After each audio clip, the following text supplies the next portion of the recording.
So dugout canoes were actually very important in the Southeast, particularly to Fort Loudoun.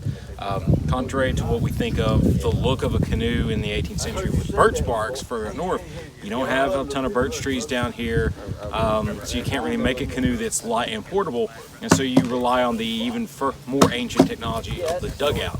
You would fell a tree traditionally by fire. Prior to European colonization, most of the native tribes don't have access to metal tools, particularly not steel.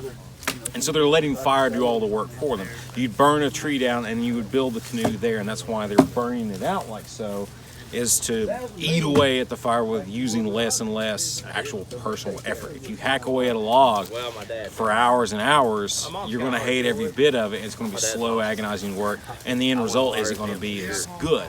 But if you burn it, let the fire do the work, and you scrape out that ash, it's going to seal the wood, it's going to be a lot smoother, it's going to preserve that canoe a lot better. Not to mention take a lot less work off of you, but it still takes a very long time.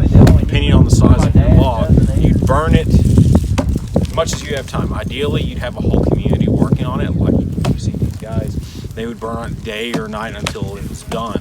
But then once done, you still have a 300-pound log canoe. And you would get several men to then go and drag it down to the riverbank or use rollers to get it down there.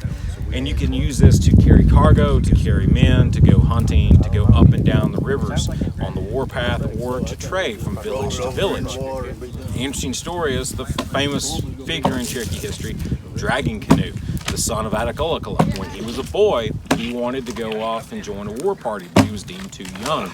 So they left him on the riverbank, and as they were taking off, he went and grabbed a dugout canoe and began dragging it down the beach. And it's not just, oh, he's a boy, he wants to go on dragging canoe. No, he was actually able to move this 300-pound log down some ways down the beach, and it was funny enough to him that they began calling him Dragon Canoe, and that name, of course, stuck with him the rest of his life as a great war leader, striking fear into the hearts of the white settlers throughout the late 18th century.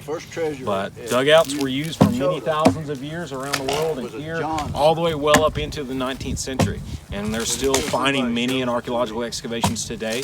If canoes weren't to be used for a long period of time, over multiple winters, oftentimes they would take them down into the shallows, fill them with stones, sink them so they would saturate and not dry and crack, and they would be preserved and then could be refloated when next needed. But because of war, political upheaval, famine, villages sometimes were vacated or the canoes were forgotten and lost, and we're still finding them, excavating them out of the mud banks, almost in as good a shape as the day that they were sunk.